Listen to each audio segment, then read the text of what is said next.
My guest today is an award-winning associate artist at Barrington Stage Company. He has worked at regional theaters from coast to coast and has appeared on and off Broadway. Most recently, he was in the original Broadway company of Matthew Lopez's two-part play, The Inheritance. He has guest starred on network television, web series, and the recently completed independent movie Louie, starring Finn Wittrock. He is currently the first equity actor to perform indoors and on stage since the shutdown. Please welcome to the show, Mark H. Dold. Mark, thank you so much for joining me on the podcast. Thank you, Mike. It's really great to be here. I do have to admit, my heart just started thumping a little bit. My heart just started really kind of kicked up a notch when I heard you say it. That just, yeah, wow. Woo, okay. All right. Well, so let's ride this energy, right? I mean, this is, okay. it's the honest energy of the moment. And it's, and I will tell you that I'm sure listeners or viewers, anybody experiencing this also feels that same sort of, not even just anxiety, but energy, right? About this is a pivotal moment in our theatrical history and in our artistic history. So this is why you're on the show, right? We want to have this conversation and get your insight as to what's going on and how you feel about it. So you had this moment happen to you. A lot of actors have a moment where they get called and they get a role, and that's very exciting. They had that heart pumping moment as well. But that's a little bit more personal. You had this moment where somebody called and said, Mark, we would like you to join us in this particular production here at Barrington Stage. And it will be the first equity production indoors, and you will be the first equity performer to jump back on stage after the shutdown. What was that moment like for you? Okay, well, if I can rewrite it a little bit, that question, because Sure. truly what happened was, I've been an associate artist at Barrington Stage now for years. I think I was officially elevated. Let's just throw that word out there, even though that's so pretentious and that's not actually what happened. I was knighted. Let's just keep going with the pretense. No, You climbed the scale there. I started with the theater in 2004. In 2012, after about 2 years of doing a show in New York called Freud's Last Session that had transferred from Barrington Stage, Julie called me and said, we'd love to make you an associate artist. So I've been an associate artist since 2012, trying to make this concise. So I have had a great professional relationship with this theater and with Julianne Boyd, and a personal relationship. We're friends. So COVID hits in March. I'm in The Inheritance at the time, etc. And Julie and I are talking as friends, and I hear about her struggles, and I hear about all the shows getting pulled and everything getting canceled. And that was happening, of course, not just in this country, but around the world. So when my phone then randomly rang, and I forget when it actually was, it was probably the middle of April. We were maybe 3 weeks, 4 weeks into it. I instantly suspected, and I don't know why, that she was calling me to offer me something. I didn't know what it was. And then she said to me, hey, I've got this idea for this solo show. And if we can get anything off the ground, it might be this. What do you think? And it was something that, that had been loosely in our conversation as collaborators since 2018. So we knew eventually we were going to do it. Hopefully we were going to do it. Nowhere in this discussion was, oh, and by the way, you're going to be first. Because nowhere in this discussion did we know that.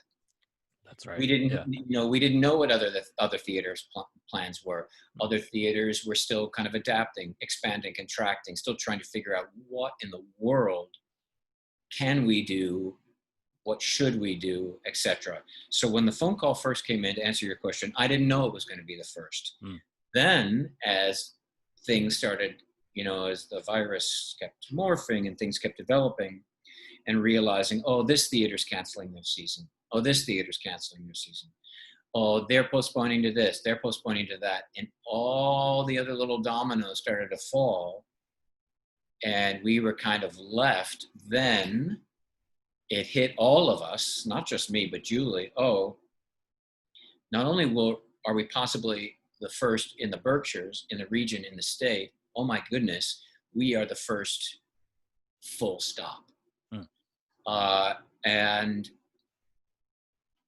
I guess I would be lying to you if I said I didn't think about it. I would be lying to you if I didn't say I'm trying not to think about it. But it's so strange. You know, a friend of mine very, sarcastically was like, wow, add that to a Wikipedia page. Like, what a strange, I don't know, what is it? It's not like a badge of honor. It's not something to, like, I don't necessarily feel, like, is it a gift? Is it a weird responsibility? I feel so much about it. I feel like, who knows about it, who doesn't? Are we suddenly under this microscope that we shouldn't be under? Are there going to be haters? Is everyone going to support us? I don't know. This is a wild, this is an answer. It's much too much. You probably don't want this, but so originally I had no idea when this phone call came with the offer, with the potential offer of this job, that we were going to be literally first. Right.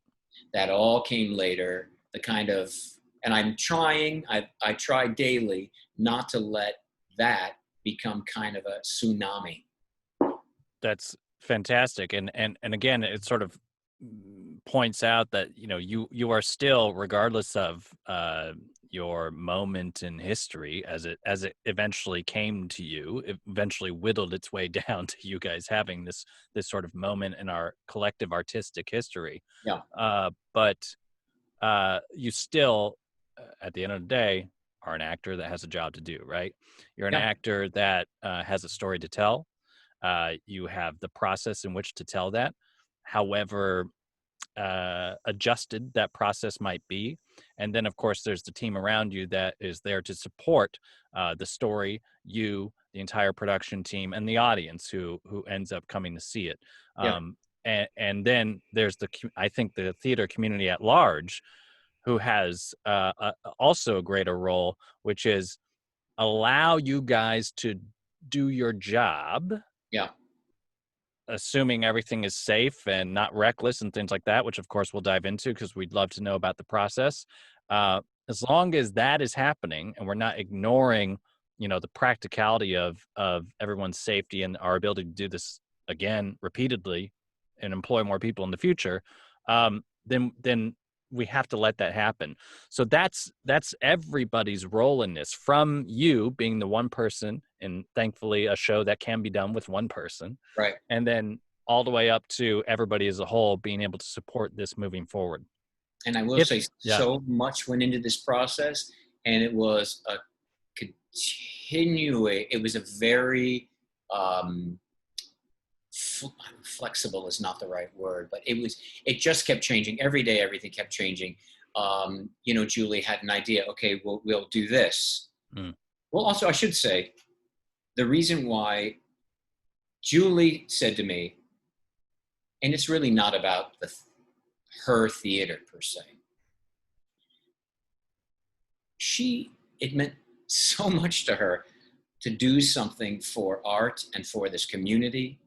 And she's a warrior. She really is. I now call her Joan of the Berkshires.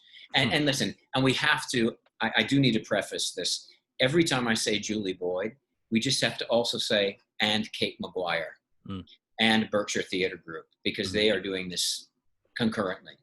And I don't know what their struggle or their battle was like, but they too are, have been through a real process and a birth to try to get Godspell up on its feet, which is happening, which is terrific. Oddly, the funny thing is that, and we start one day before they do too, right? Which is what also makes us first. But again, nowhere in Julie was thinking was, we have to be first. I want to be that person. In her thinking was, we have to do this. We can't completely shut down. If there is a way to do it, I am going to break my back trying to find out how. Right. And the community deserves it. We deserve it. The art And form so deserves it. our art deserves it. And so she looked, oh my God, I can't tell you how many iterations of shows she had and how many ideas she had. And I guess I'm using my analogy of dominoes again. And everything just kept dropping. Okay, we can't do this. We can't do that. There's no way to do this. There's no way to do that. And this solo show just was the last thing standing. Mm-hmm. Also with a couple of cabarets augmenting the season. And then this dialogue with our union, with my union starting. And boy, I mean, the back and forth, endless daily emails. Because also everybody, you have to remember, the virus is constantly changing. The numbers are going up, the numbers are going down, things are happening here, now things are happening there. This is now a new symptom. That's now a new symptom. I mean, every day we're learning something new about this completely unpredictable thing. So Right. of course the negotiation and the conversation was simultaneously constantly having to change. You know, you've got 4 plates spinning in the air and then one of them drops, but you've added 2 more plates spinning in the air. Right. And it was arduous. And for weeks, months, we didn't know if any of this was ever going to happen. Back and forth with, you know, and also I guess my point being too, equity didn't know what was right. Right. Equity didn't know what they should be asking for. Everybody's trying to figure out, everyone was trying to figure out, gosh, how do we do this? Mm-hmm. How do we literally do this? But what I love is that everybody kept trying because everybody believed, you know, we're going to have to try to get this going. Right. Somehow. At some point, and if these other industries are taking these baby steps and you know, 2 steps forward, 1 step behind, let's do it too. Mm-hmm. Culminating, I'm jumping forward, but we can go back as well. I actually had to have a conversation with equity myself. You know, it's like getting called to the principal's office. You get this email from your union saying, we'd like to talk to you. And I thought, right. Oh, wow. And I finally ended up saying to them, you know, I think this is your golden ticket, this show. It's one person alone on stage, which is a social distance experiment to begin with. Mm. I'm alone in a rehearsal hall. I'm alone in my housing. And quite frankly, I said to them, you've got the blessing of an actor, me, who is so familiar with the territory, is so familiar with this theater, the backstage, the dressing rooms, the bathrooms, how to get from stage right to stage left, whatever. I know that all of the safety measures that are being put into place, I'm here to say to you, this is a great plan because I can walk this theater with my eyes closed. Mm-hmm.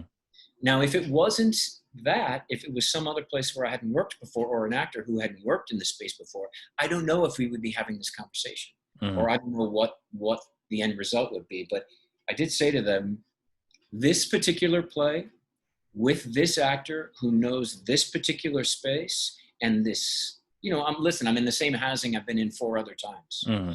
I'm in a rehearsal hall. I know intimately. I'm in a theater. I know intimately. I've said all that. I was like, this is a golden ticket. And it was in no way a threat. I don't even know if it was a plea.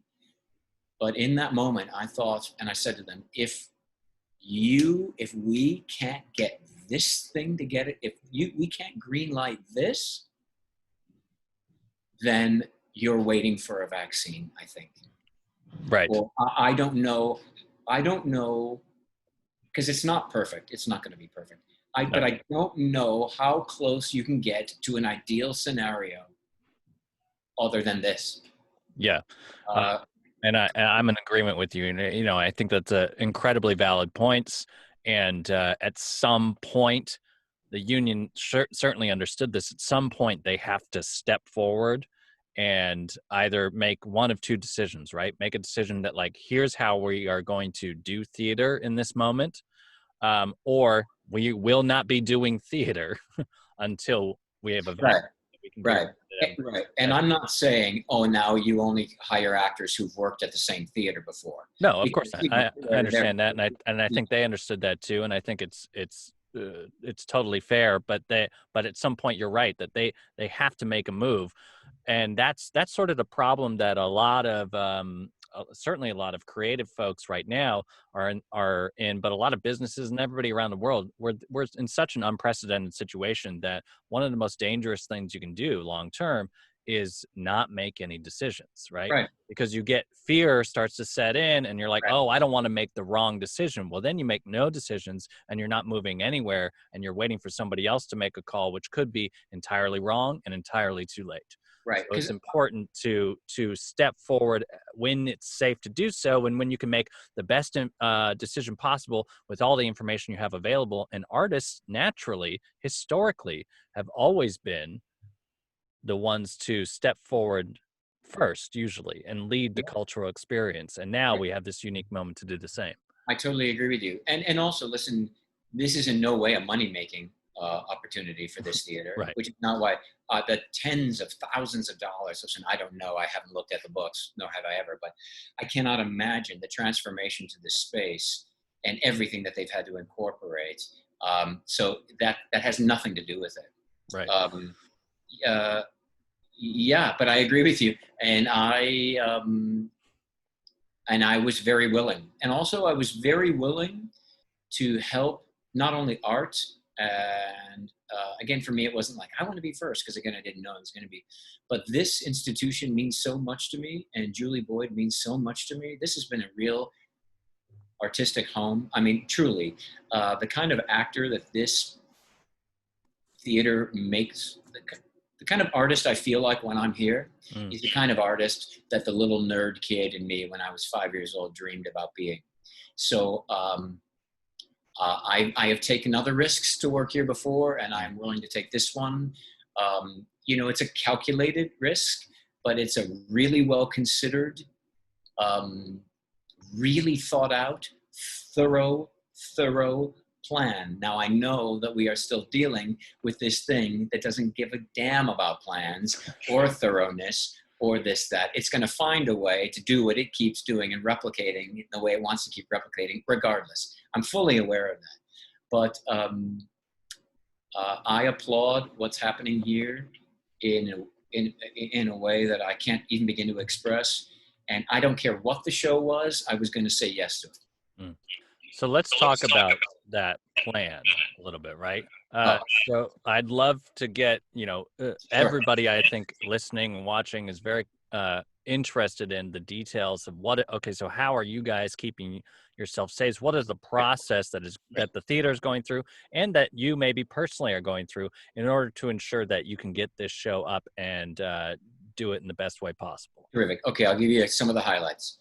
And here are some things. It's also there are a lot of odd coincidences. There are coincidences too that enabled Barrington Stage to be in this position. The first one is it's a theater that was built, I think, in 1911. So a historic landmarked exterior. However, with a completely modern interior, completely modern renovation. So they found themselves in a place where, oh, you know what? We can unscrew these seats from the floor, not easily, but so idea number one was we are going to remove every other row of seats. So that was the first idea.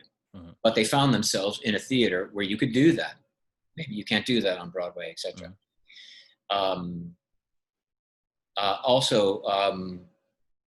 They also have roped off seats as well too. So there are 2 seats and then 3 empty seats. 2 seats, 3 empty seats. So when I first looked out at the space, it's very disconcerting, actually, because it looks empty.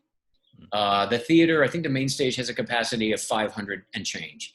And now capacity, I think, is 160 and change. So a dramatic reduction in capability. Here's another coincidence. The theater is split into 3 seating sections. You have the front orchestra section, you have the rear orchestra section, and you have the mezzanine. Coincidentally, there are 3 separate entrances into this theater. There is the traditional lobby entrance, which they are going to use for the patrons sitting in the rear orchestra. There is a side alley entrance that in the summer they turn into a little kind of outdoor cafe during intermission, pre-show, post-show. That door happens to, again, coincidentally, be right at the foot of the stairs that lead up to the mezzanine. So that alley, that's door number 2, is going to be the entrance for people going straight up to the mezzanine. Mm. Door number 3, coincidentally, happens to be a fire handicap entrance, which is right at the front of the orchestra. Mm. So door number 3, those people are going to be entering there. So people are going to be socially distanced based on sections, using their individual doors. Everyone will be required to wear a mask, and everybody will be required to keep the mask on through the duration of the show. Mm. Temperatures will be taken. There are no paper tickets. Everything is going to be, on a telephone. Mm. They are going to be seating people, like a couple at a time. You and your partner show up, and you're 2. You come in, you get checked off, you come and sit down, and then the next pair, and then the next pair. Mm. It's going to take forever to get the audience in there. But also, coincidentally, not only is it a one-man show, it's an intermissionless 75 minutes. Mm-hmm. So that will hopefully cut down on people needing to use facilities. Mm-hmm. There will be no concessions sold. There will be no other mingling in the lobby, etc. Okay, so the seats were pulled out. There are these 3 different entrances. Everybody's going to get temperature checks, masks, no e-tickets. There's going to be kind of a movie screen that is lowered in front of the quote-unquote set. And on that, the program is going to be projected. So there are no programs that are being handed out. Interesting. Can I ask a question? Yeah, please go ahead. Is that due to some sort of equity requirement in terms of listing performers and those involved in the program? And was that something that couldn't be excluded somehow? Or, I'm just interested in why that's chosen. You know what, Mike, I'll have to come back to you with that answer, and maybe you can toss it in later. I don't know. I think the genesis of that idea is they don't want things changing hands. I certainly understand that. Yeah, surface contact. But right. I think they're probably, this is an assumption, must be something with the union where there still has to be some kind of billing or recognition. Right. So they're also going to use it. Very creative. Very much like when you come into a movie theater, et cetera, advertising things. So my bio and my picture are going to show up on this screen. Alex Savronsky, our music designer, things like that are going to happen. They replaced... The advertising thing, though, actually dings another bell. I'm like, this is something that makes sense long-term for theaters who are like, okay, yeah, but like we used to sell this advertising space. You have space in front of the stage, right? And as you're loading people in, just like movie theaters do now, use that space, that blank canvas. Yeah, it is really interesting to think, what are we incorporating that's new that actually might become standard practice? Yeah. Really fascinating, especially as we move forward with this virus, without a vaccine, let's say. Really. I will also say, too, a lot of the organizations behind Julie, the people who, like the architects who worked on the theater, they were the ones who came forward and said, we'll help you pull these seats out, etc. So I will have to say, there were a lot of vendors. Julie just wasn't down there with a wrench. There were a lot of people who were like, how can we help? What can we do? Vendors in and around Albany as well. Fantastic. The next point, they rejiggered, this is how technically savvy I am, the air filtration system. Mm-hmm. This is another thing. Now, I believe this is something that was also negotiated with equity. Okay, so there used to be a 50% fresh, 50% recycled air, 20% fresh, 80% recycled air balance. It is now 50-50. Mm-hmm. Also, all of the filters, all these things we're learning, they are now MERV 13 filters. I believe they were MERV 8 filters, and the MERV 13 are supposedly the highest functioning and the best filtering. I just make a note. Put that down. Make sure your AC system has got MERV 13. Things we all need to know now. They are also doing a full air purge after every performance, which they normally wouldn't do. Generally, they just keep recycling, you just keep recycling the air in these places. They're going to do a 100% air purge at the end of every performance and start new. Fascinating. Now, again, another thing which I think is, important for us to be aware of, two things I'll share. One is, what it makes me think of other venues that might use some of these techniques in the future, cruise ships, other places, Yeah. other live event venues. But at the moment, Disney didn't partner with Equity because of how strict their standards were for these things. Right. So now we're starting to get some enlightenment into what these instructions are, and what the sort of diligent capacity that everybody needs to follow is. Yeah. I think it makes sense. I mean, all of this makes sense considering all the information we know and the information we don't know. Yeah. But I am very interested to see how this goes in the future. And then, of course, I would love to know, Mark, so now we've talked about how we're sort of really helping the audience on the performance side, but there's, of course, also the rehearsal side, right? Yeah. And so I'd love some insight there. Great. Let me just add in very quickly. Also, ching. In the bathrooms, touchless faucets, touchless soap dispensers, touchless toilets, touchless paper towel dispensers. So how much does all that cost? So that is also happening. That has also happened downstairs in the dressing rooms, in the wardrobe rooms, etc. Okay, for me. Oh, here are some of the things for me too. I don't believe there is going to be anyone on wardrobe. It's just me. So I am kind of taking care of my own clothes, I guess. There's not even a costume designer. I offered to bring in some of my own clothes, and Julie kind of went through my stuff and we picked from me. But okay, here's what my day looks like. When I came up 14 days early to self-quarantine.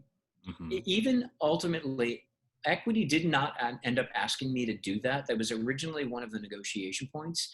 And as we were waiting, and I will say, these deals all got sealed at the last possible moment too. I mean, talk about coming to the wire.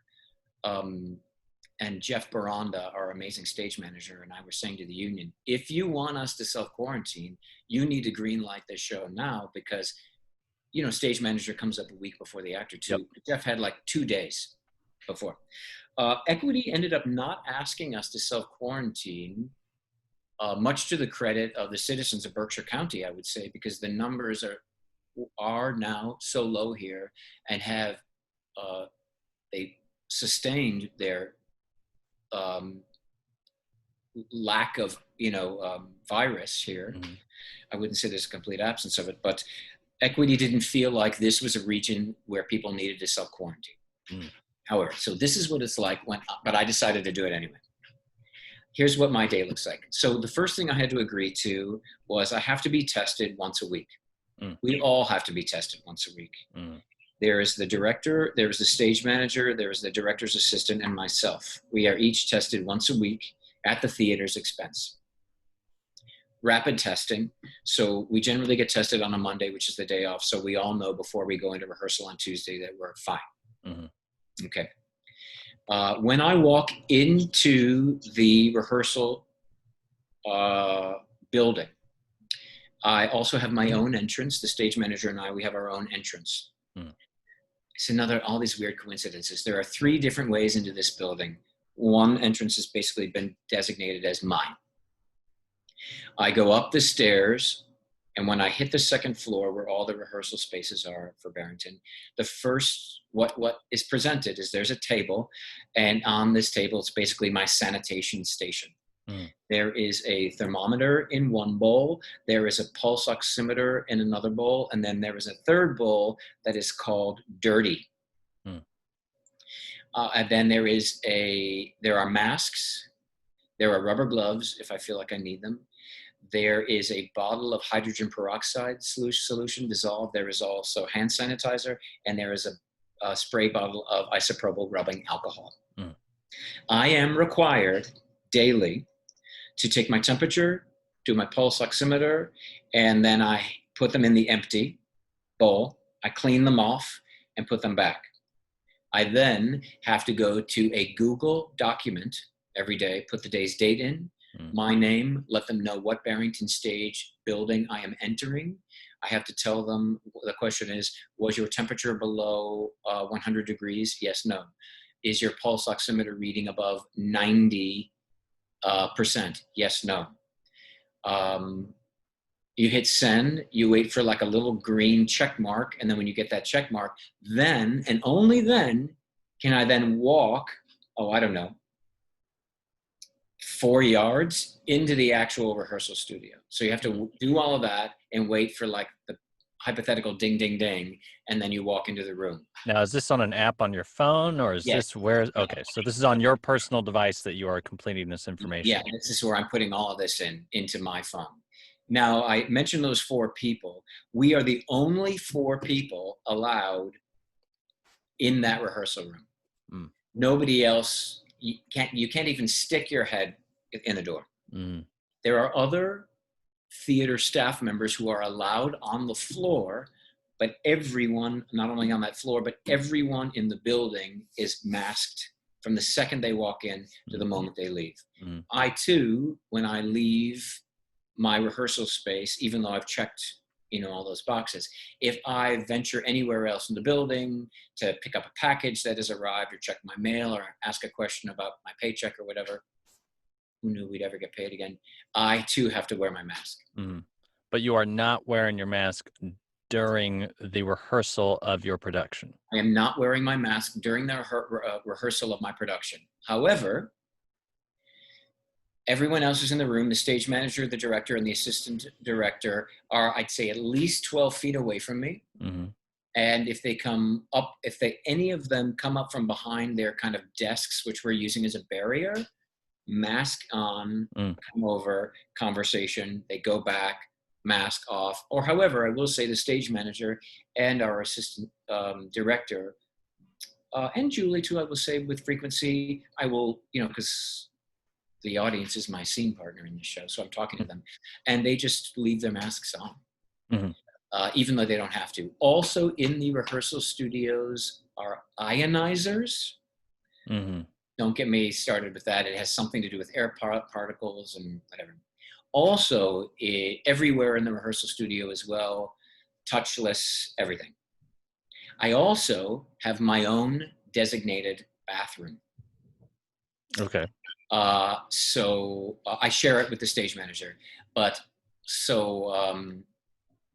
we have our own door, we have our own bathroom, and nobody else can use it. There is also, do you want me to go into the bathroom protocol? There's protocol. Well, you can save that. I can imagine where it's as necessary as it needs to be. But I will ask, so the script is on your phone? Is that a device that you keep on you consistently? Is everybody else reading the script digitally on their phones? How is that? Because that's another touch point. That's another piece of paper that usually people carry around all the time, everywhere. I have a script on my phone. I also have a traditional old school script in a binder, and I keep it with me. I have my own kind of personal table, which is spaced way back in the room in the corner. That is only my area. And nobody touches anybody's anything. It was so strange to start first day of rehearsal with the director who I've been working with for now 16 years and not hug her hello. Yeah. That sounded like, I guess that all sounded very dry, but it's information we need. And all of that was stuff that had been negotiated with the union. A lot of it, I will say, were some ideas that were Barrington Stages. The union was like, oh, that's a really great idea. And I also had this complicated rider that came with the contract, which I guess I'm the first person assigned to. It's a COVID safety rider. Okay. That everyone had to sign. That if I got sick, the theater's workman's comp would take care of me, that they would take care of me through the duration of any illness, that they would pay for everything, that my housing would continue to be available to me, that I would not be evicted from my housing.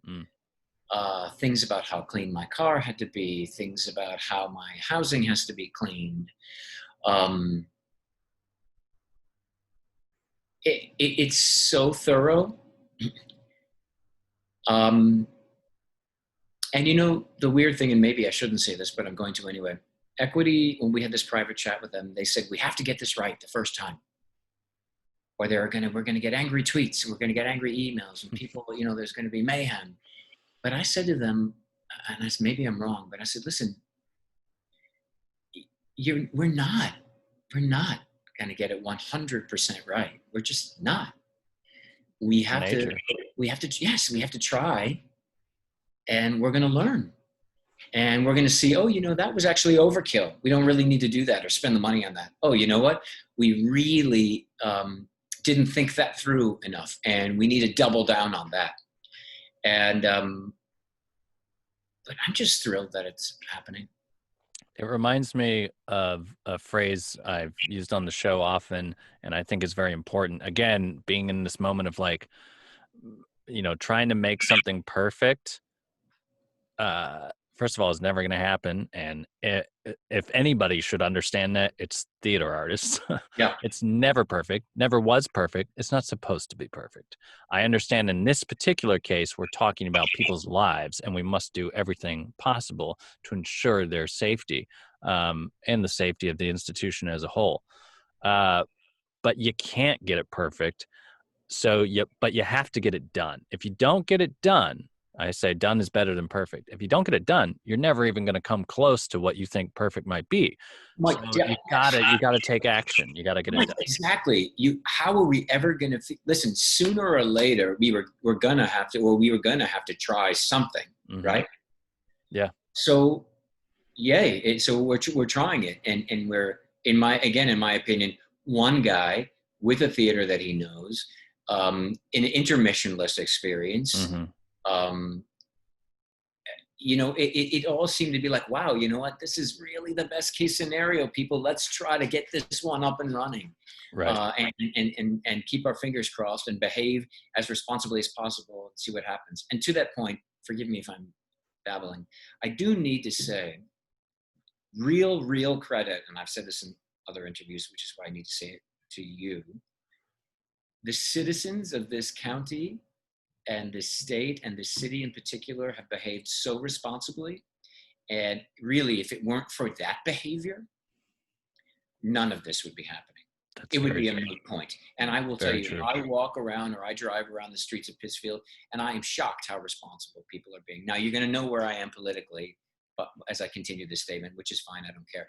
I mean, the people of Pittsfield, the citizens of Pittsfield, are walking around alone on the streets, outdoors, wearing masks. And I'm like, oh my God, thank you, people. Thank you.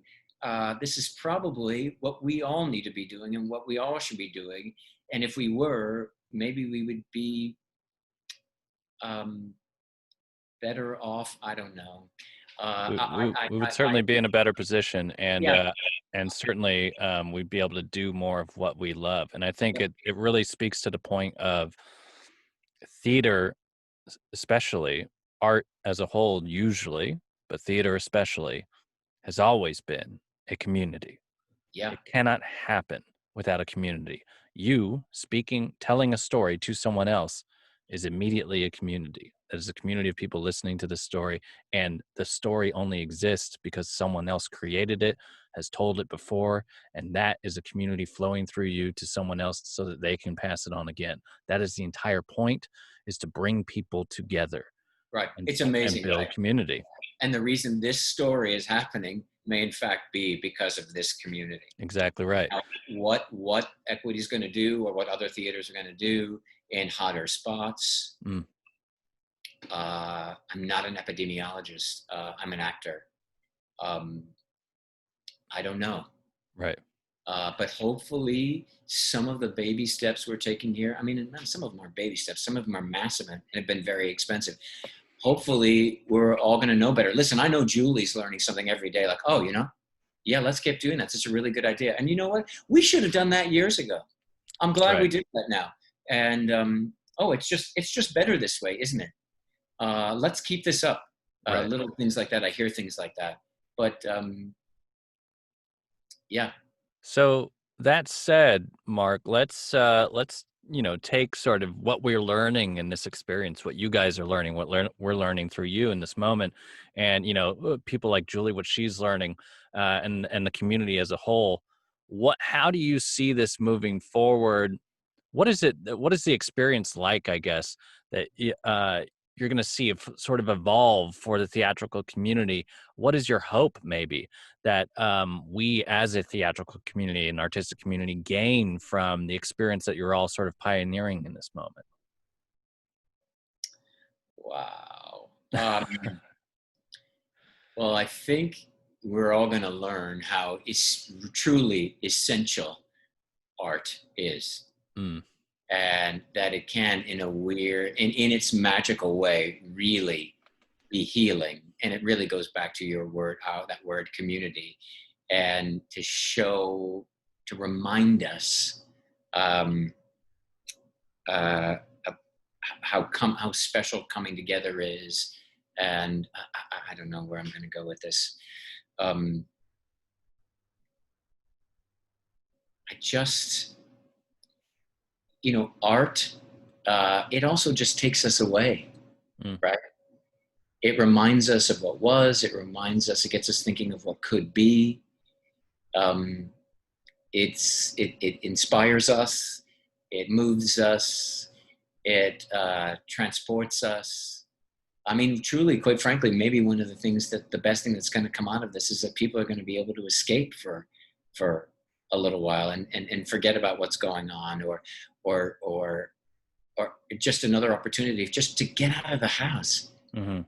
and to remember what it's like to sit next to a stranger, and not, or near a stranger, I should say, without some extraordinary paranoia. I don't know. That's not a good answer. Well, if I may, I think Please help me. I think one of the most profound things art does for us, and you're part of this because of it. Equity is able to do this because of this. Um, is that it reinforces it exists because ultimately we care about each other. Yeah. We tell a story. We try to get someone to escape whatever the horrors of their life might be, or even just the inconveniences and anxieties of it, because we care about them and we want them to feel better, to experience something better. We tell stories that hopefully they can learn from because we care about them. We Right. want them to succeed and build a better life. We bring people together to listen to these stories. We continue to tell Shakespeare's stories 400, 500 years later, because in some fundamental way, they impact people's lives, hopefully profoundly and positively. Why do we do that? Because we care about them. The Right. community around you is wearing their masks because they care about each other, and in such a way that they care about our ability to convey this level of storytelling, this professional level of storytelling Well, for see, each other. that's what I meant. See, I should just say, you should have written that for me. That should have been my answer. Oh This my will be my God. second note on this. Oh my God. You're so articulate. That's insane. You should have a podcast. No. Mark, I have to say, please give us any sort of last words or what you're looking forward to maybe most. But I really do have to just jump in and thank you again for you joining me in this conversation and us being able to share this experience, because I know so many artists are certainly interested in it, and so many artists are starving, if I may use that term, for these experiences again, and we want to be able to become part of this community again and do it in a vibrant way. And you guys are really leading the charge there. And I will say to every actor out there, the most amazing thing, and it's coming for all of us, it's coming, hopefully, if we can all get back to work, being reminded the joy of rehearsing. You forget. And I mean, we all have waves of unemployment. Some waves are bigger than others, but sitting in this particular wave where you think, oh my gosh, is this ever going to happen ever again? To get back into that kind of mud pit and start rolling around again, oh my gosh, it's the most glorious feeling in the world. And I can't wait for all of my comrades to feel that again, because there is nothing better. And I said to Julie at some point back in the day, and even to Actors Equity, I said, I was going to say, yeah, when this was presented to me, I said, I would do this if one person showed up, one, because it's essential. It's what we do. It's also, the thing that keeps my heart and my spirit afloat. Final words. Okay. So I want everyone to take care of each other. That's what I want, because I know there are so many things going on. Oh my God. There's just way too much happening in the world all at once. Mm-hmm. But maybe that's just the best way. We're just ripping Band-Aids off right and left. Band-Aids that, and maybe this is just the moment to do that. Mm. I want to say, and I try to remember too, listen, I may never work again. And this may be a very isolated one-off experience. I hope it's not. Yeah, so what I want to say is, I do believe this is temporary and that we're going to figure it out. And hopefully there'll be a vaccine, and hopefully some things will happen in November that might make things happen in a kinder, gentler way, less partisan, and that we are all going to look back on this extraordinary moment in our lives and in our careers. And I just, I hope we're all going to be better for it. And this is not original in any way. And somebody I heard on NPR saying, out of the dark ages came the Renaissance, right? And I'm sure people have been throwing that around everywhere, but I can't wait, in a strange way. If it feels this good to be rehearsing a play now, again, in the midst of all this tumult, I can't wait to see or feel what it's going to be like to rehearse a play or be an actor again in the midst of a Renaissance. How incredible. Yeah. The stories that are going to come out of this, new artists that are being born, the new perspectives that we're having on the way stories should be told because of all of these Band-Aids being ripped off. We are quite possibly on the verge of one of the most thrilling artistic moments, at least, I am possibly of my life. Mm-hmm. And I can't wait to see what that looks like. Indeed, man, something certainly to look forward to. Mark, thank you so much again for joining me and sharing your experience here and sharing your perspective. I wish you all the best. Thank you, Mike. Break a leg, and Godspeed to you and your company, my friend. Thank you so much. It's really, really a pleasure to speak to you. And again, I think what you're doing for actors and the artist community is just really essential. And I'm really happy to now know you and say I know you. Same here, my friend. Same here. Be very safe. Wear a mask. Wash your hands. And remember, MERV 18.